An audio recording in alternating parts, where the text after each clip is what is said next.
모든 성도님들 환영하고 축복합니다. 이 시간 함께 기도하시면서 함께 말씀 묵상하도록 하겠습니다. 주님 감사합니다. 이 귀한 자리, 귀한 시간 허락하여 주셔서 주님 이 자리 앞에 나왔습니다. 주님, 이 가운데 함께하여 주시고 주님 말씀하여 주시옵소서. 듣겠나이다. 주 예수 그리스도 이름으로 기도합니다. 아멘. 할렐루야. 아멘. 네, 오늘 설교 제목이 영어죠. 예, The Zealots. 열심당원이라는 뜻입니다. 열심당원. 네. 오늘은 예수님의 제자들, 가나나인 시몬, 그리고 가룟 유다, 그리고 그와 연관된 열심당원들을 두고 저희가 말씀을 살펴보고 묵상해보는 시간을 갖도록 하겠습니다. 벌써 나열한 게 굉장히 많죠, 그죠? 그래도 이번 기회에 이 사람들에 대한 이야기와 함께 또 우리의 믿음을 돌아보는 시간 갖길 원합니다. 오늘 본문 함께 좀 전에 창현 형제께서 읽어주셨는데 다시 한번 읽어보도록 하겠습니다. 오늘 제자들 소개가 나오죠? 함께 읽어보겠습니다. 마가복음 3장입니다.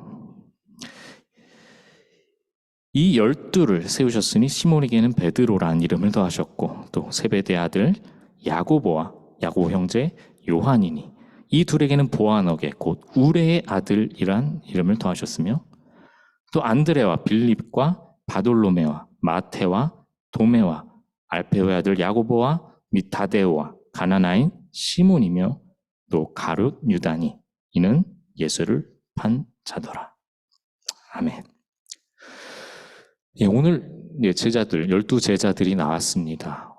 이렇게 이름이 많으니까 되게 어떤 사람들인지 잘 모를 겁니다. 그냥 막 지나가요. 성경 읽다 보면. 하지만 그 중에 저희가 이렇게 집중해서 봐야 될 부분이 있을 거라고 생각됩니다.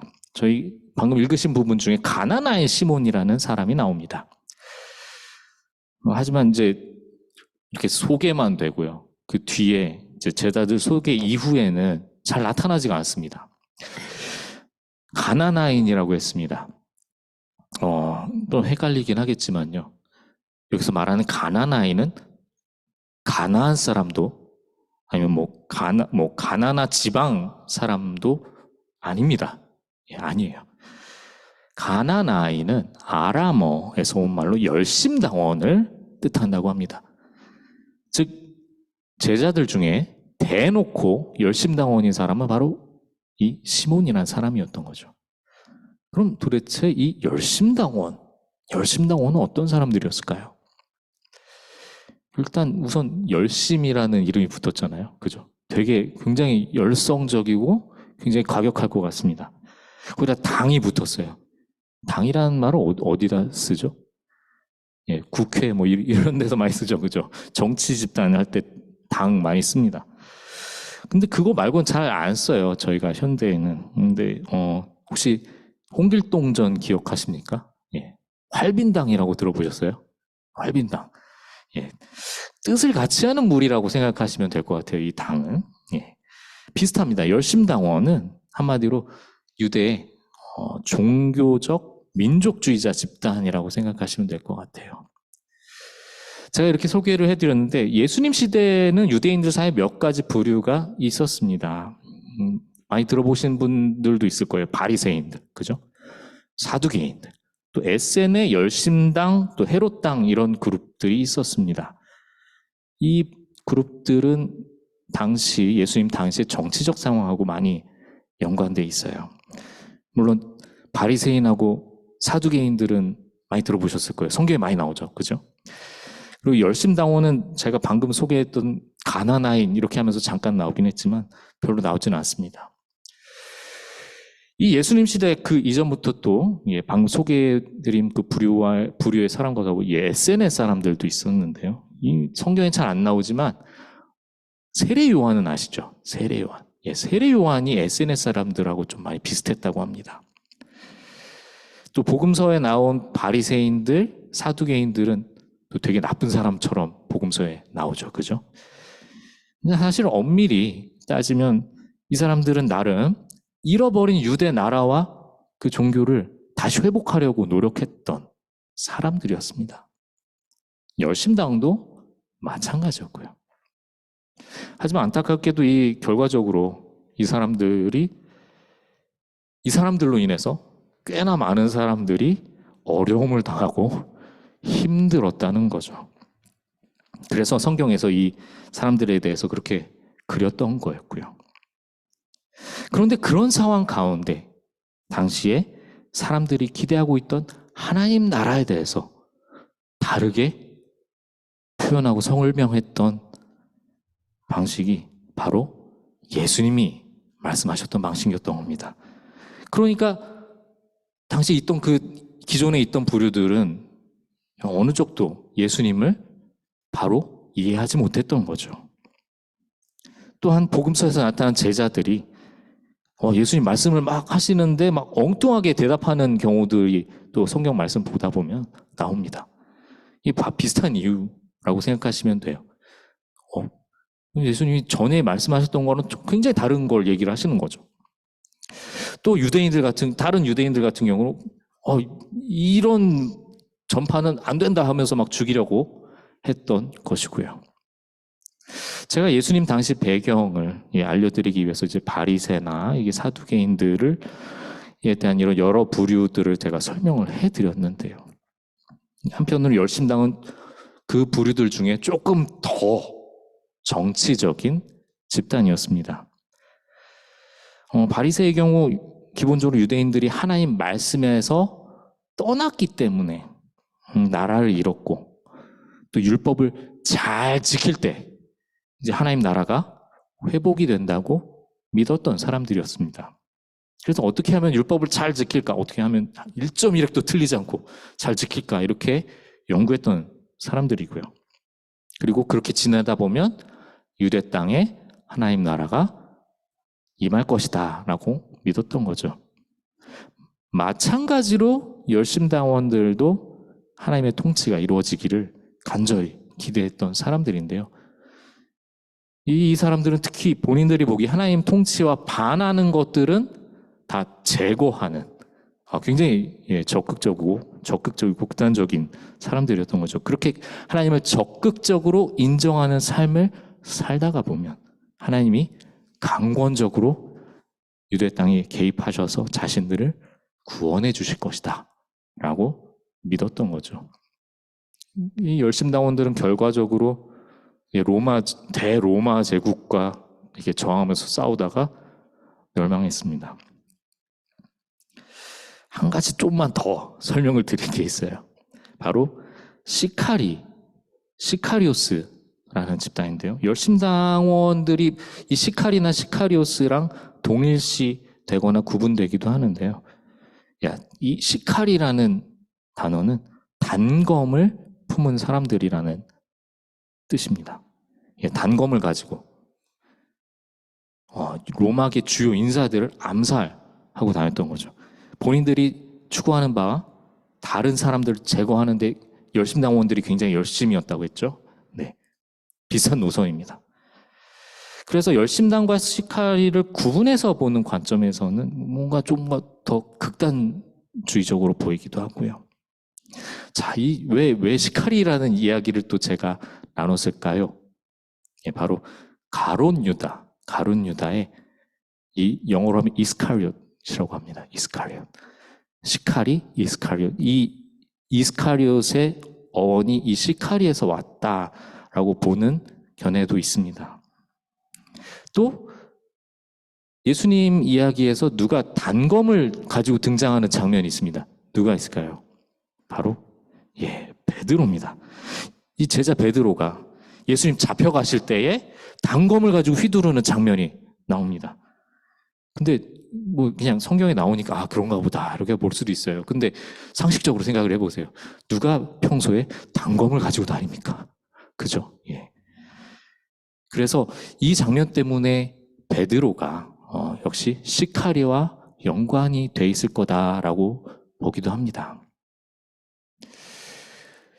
이 열심당원들이 또 이 영향력이 굉장히 했던 것 같아요. 이 본거지가 갈릴리였다고 합니다. 갈릴리. 많이 들어본 지명 같죠? 갈릴리. 어디서 나오죠? 예수님이 갈릴리 지방에서 활동을 하셨죠. 주로. 복음서에서 직접적으로 이렇게 드러나는 부분이 많이 없긴 해도 이 열심당원들의 정황이나 분위기 같은 게 많이 이 지역 사람들에게 배어 있을 것이라고 봅니다. 그래서 단지 이렇게 이 사람은 열심당원이야 라고 말씀하시는 게 이 가나나인 시몬이기는 했어도 이 다른 제자들에게서도 이 열심당원들의 분위기가 담겨 있을 거라는 거죠. 물론 열심당원이라고 해서 굉장히 과격주의라고 했습니다. 그죠? 하지만 그렇게 다 성격이 불같거나 그러지는 않았던 것 같습니다. 일단은 가나나인 시몬이 어디 가서 사고 쳤다는 말은 성경에 나오지 않아요. 뭐 베드로가 귀를 잘랐다고 하기는 했어도 이 가나나인 시몬은 그렇지 않습니다. 등장도 뭐 별로 없긴 하지만요. 또 굉장히 시끄러웠던 인물들 중에 야고보와 요한 있죠. 천둥의 아들들이라는 별명이 있습니다. 굉장히 불같은 성격이었다는 겁니다. 그래서 어떤 사람들은 이 야고보와 요한도 열심당원이었지 않을까라고 생각합니다. 또 베드로의 원래 이름이 바요나죠. 바요나 시몬. 바요나 하면은 이제 요한의 아들, 누구 하면 누구의 아들, 요한의 아들라고 하는데 바요나. 이 바요나라는 이름도 이 이름 자체가 반역자를 의미하는 그런 말과 연관성이 있다고도 합니다. 또 베드로 아까 말씀드렸던 것처럼 시카리처럼 이렇게 단검을 가지고 있다가 휘둘렀던 그런 장면도 보면서 이 정도로 되면 이제 보통 우리가 이제 이렇게 과격한 사람들이 우리 예수님 제자들 중에 이렇게 많았나 볼 수 있습니다. 베드로, 야고보, 요한, 시몬, 가룟유다 벌써 5이죠. 벌써 이 제자들 그룹 중에 거의 반수를 차지합니다. 그죠? 뭐 물론 이제 야고보와 요한이 성격만 불같았고 열심당원이 아니라고 해도 벌써 3명만 해도 4분의 1입니다. 적은 수가 아니에요. 어쩌면 제자들의 성경에 나타난 이 비장한 분위기가 열심당원들의 삶의 모습이 반영된 것이 아닐까 싶습니다. 제자들이 예수님 앞에서 가장 자기가 높은 자리에 앉으려고 했던 장면들도 있습니다. 그 중에 이제 예수님이 너희가 정말 내가 마시는 잔을 마실 수 있겠느냐라고 물으십니다. 그때 야고보와 요한이 이렇게 대답합니다. 네, 그렇습니다 하고 비장하게 대답을 하죠. 또 도마의 이야기도 이제 제가 온라인으로도 계속 말씀을 나누고 있는데 도마편에서도 제가 이런 걸 얘기했었어요. 예수님이 죽은 나사로를 살리려고 예수님께서 예수님을 죽이려고 하는 사람들이 있는 곳으로 가겠다라고 하시니까 도마가 이렇게 외칩니다. 우리도 함께 죽으러 가자라고 외치는 장면이 있습니다. 어떻게 보면 굉장히 엉뚱하죠. 예수님 나사로 살리러 가시겠다는데 갑자기 도마는 우리도 함께 죽으러 가자라고 외치는 겁니다. 사실 어떻게 보면 굉장히 엉뚱한 장면이긴 하지만 이 당시 분위기를 생각하면 납득이 되는 그런 비장함이라는 거죠. 말씀드린 대로 야고보와 요한이 열심당원이라는 근거는 많지 않습니다. 도마도 그렇고요. 하지만 한편으로 이 열심당원들의 비장한 그런 분위기가 이 갈릴리에서 활동하던 예수님과 제자들의 그 분위기 속에서 우리가 찾을 수 있다는 거죠. 제가 이렇게 제자들의 분위기와 열심당에 대해서 제가 막 장황하게 설명을 드렸습니다만 이 이야기들을 기억하시면서 제가 그림 하나 소개를 또 해드릴게요. 뭔가 되게 인물들이 많은 그런 그림입니다.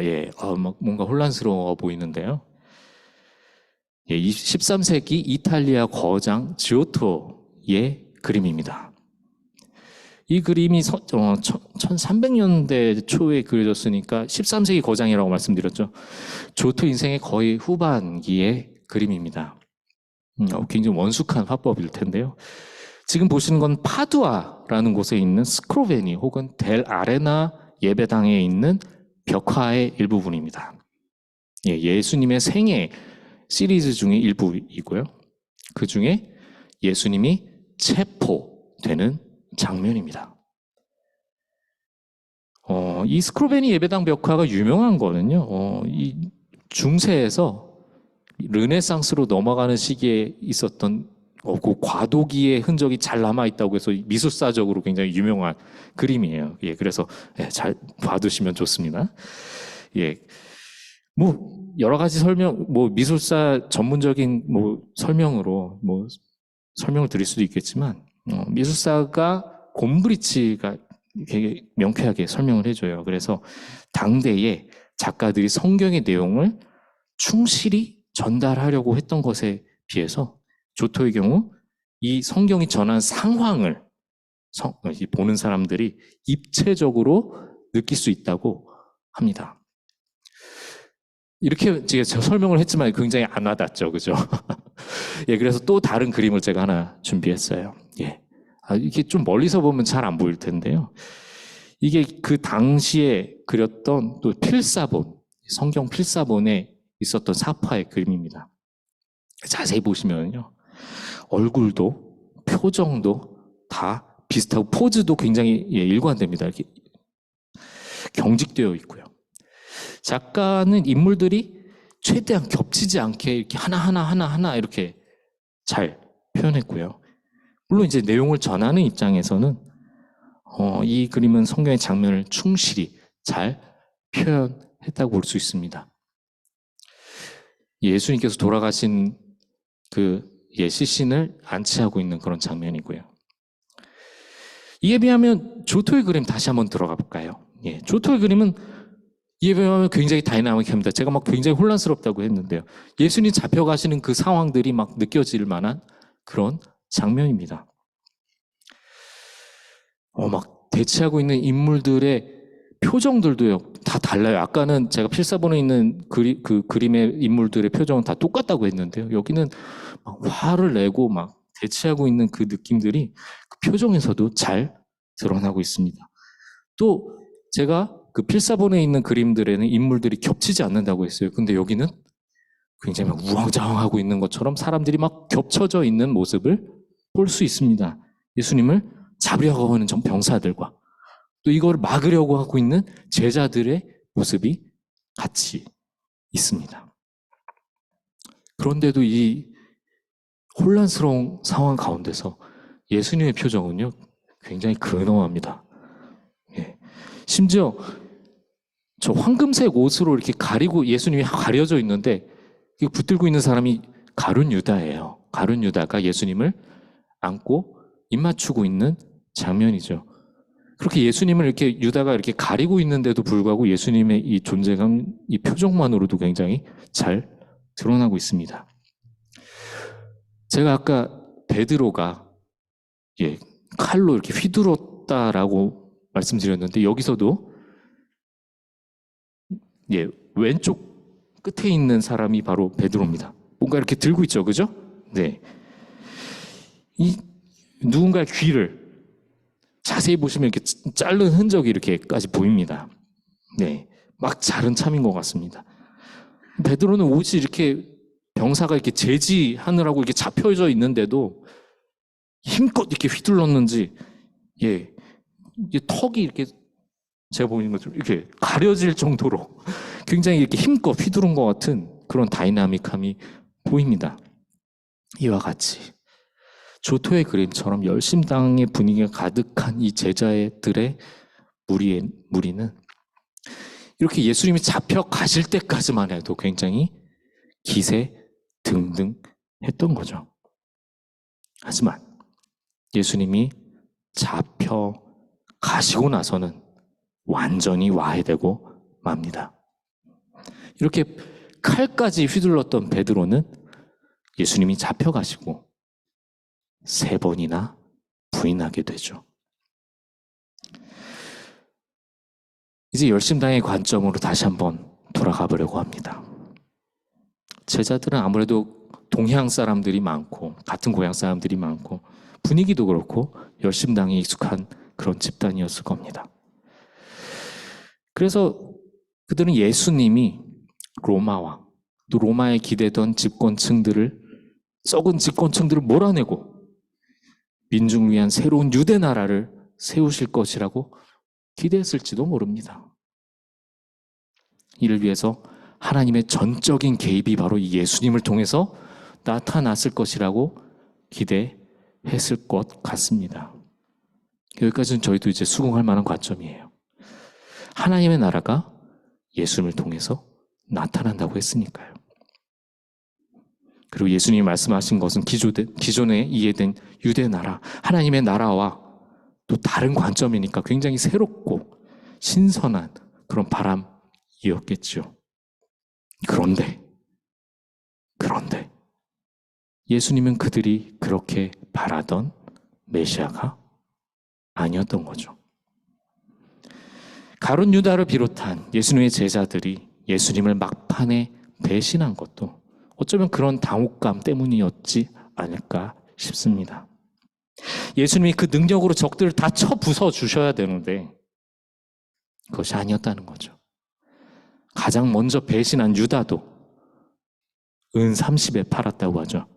하지만 돈 때문에 그렇게 했다는 말에 신빙성이 없다고 합니다. 뭐 역시 그런가 보다. 뭐 은 30에 팔았나 보다. 이렇게 볼 수도 있겠지만 유다가 그렇게 너무 궁하다던가 아니면 은 30으로 부귀 영화를 누릴 수 있다거나 하는 건 별로 근거가 없다는 거죠. 개연성이 없다는 겁니다. 오히려 어떻게 보면 예수님께서 그들이 기대했던 그런 메시아가 아니었다라는 것을 이 똑똑한 유다가 먼저 알았기 때문이지 않을까요? 예, 이렇게 많이 아는 사람들 조심해야 됩니다. 예, 심지어 가룟 유다가 이렇게 죄책감에 이렇게 자살까지 한 것을 보면 예수님께서 뭔가 이게 진짜 백이었다라는 것을 또 알았기 때문이지 않을까 싶습니다. 예수님 그룹의 회계 관리까지 했던 유다는 참 똑똑한 사람이었을지는 모르겠지만 이 사람의 최후는 이렇게 끝이 납니다. 하지만 제가 소개했던 또 가나나인 시몬은 조금 다릅니다. 예수님 돌아가시고 사도들이 활동할 때까지 딱히 드러나지는 않습니다. 전형적인 열심당원이었을 것 같습니다. 하지만 예수님 승천하시고 성령님을 만나고 예수님의 구원에 대한 가치를 다시 발견하게 됩니다. 그리고 사도가 됩니다. 제대로 남은 기록은 빈약합니다. 그렇지만 이제 설에 의하면 다데우 유다와 페르시아 지역 선교를 하다가 그 동네 신상을 부숴서 잡혀 죽게 되었다고 합니다. 그때 톱에 썰려서 순교하게 되었다고 해서 다음 그림 보여주실까요? 예, 톱을 들고 있죠. 예, 그래서 이 사람의 상징은 톱이 됩니다. 톱에 의해서 성화 아이템이 톱으로 순교했기 때문에 선택이 됐다고 합니다. 그렇게 어떻게 보면 그는 전직 열심당원처럼 열성을 다해 선교의 삶을 살다가 순교했던 거죠. 성령님을 만나는 그런 경험은 어떻게 보면 우리의 관점을 바꿔주는 그런 강력한 경험이 될 수 있습니다. 제자들이 단지 예수님과 함께 있을 때 예수님을 그냥 몰라봤다라기보다 이들은 성령님을 통해서 지난 날들의 가치와 관점들에서 벗어나서 예수님의 관점을 새로 입게 되었던 거죠. 제자들의 성향도 생활도 예수님을 만나고 성령님을 만났다고 해서 뭐 크게 바뀌거나 하지는 않았을 것 같습니다. 물론 성품은 바뀌었을 겁니다. 성령의 열매 기억하실까요? 성령의 열매는 성품을 새롭게 하시는 그런 열매들입니다. 하지만 제가 말씀드리는 거는 꼭 성령님을 만났다고 해서 막 성향과 스타일이 막 변화되는 크게 막 변화하는 것이 아니라는 거죠. 제자들의 관점이 바뀌고 나서 삶의 방향이 바뀌었다는 겁니다. 이것은 굉장히 강력한 체험입니다. 이들의 삶을 어떻게 바라볼 수 있습니까? 사도적인 삶을 살다가 순교의 자리까지 가게 되었습니다. 관점이 바뀌고 삶의 방향이 바뀌는 것은 이렇게 큰 일이라는 거죠. 이제 우리를 돌아보길 원합니다. 여러분은 어떻습니까? 지금 우리가 가진 관점을 한번 점검해 보길 원합니다. 예수님을 만나셨습니까? 그래서 여러분의 관점에 변화가 있으셨는지요? 혹시 예수님으로 인해 바뀐 관점이 여러분을 어느 방향으로 향하게 하고 계십니까? 그 방향을 얼마나 많은 영혼들을 살리게 하고 있는지요? 반대로 혹은 나 때문에 너무 많은 사람들이 고통당하고 멸망의 길로 가고 있지는 않은지요? 제가 이렇게 말씀을 드리는 꼭 제자들처럼 사도가 되고 순교자가 되라고 제가 말씀드리는 건 아닙니다. 하나님이 그렇게 쓰실 수도 있지만, 하지만 그런 경우는 굉장히 드물죠. 하지만 하나님께서는 우리를 통해, 우리의 삶을 통해 생명을 전하는 삶 살게 하시는 줄로 믿습니다. 내 가족이, 내가 일하는 곳에서의 사람들이, 혹은 오늘 그저 스쳐 지나가는 사람들에게조차도 내가 하는 말, 내가 하는 행동 통해서 하나님 나라를 조금이라도 느껴봤으면 좋겠습니다. 그렇다면 지금 우리 자신이 가지고 있는 지금의 관점은 무엇입니까? 오늘 내 생활은 어디로 향하고 있습니까? 함께 이런 것들을 생각해보며 기도해봤으면 좋겠습니다. 함께 기도하겠습니다.